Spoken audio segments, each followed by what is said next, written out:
আপনারা দেখছেন খবর 24, সময়ের সাথে আমরা।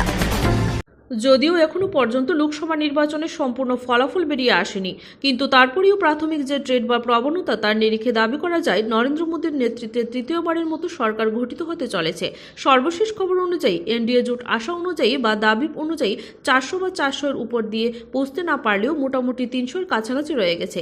এখানে ম্যাজিক ফিগার 272, সেই জায়গায় দাঁড়িয়ে গোটা দেশের সাথে সাথে এ রাজ্যের বিজেপি দলের কর্মী সমর্থকেরাও আশায় বুক বেঁধেছেন নরেন্দ্র মোদীর নেতৃত্বে গঠিত হতে সরকার।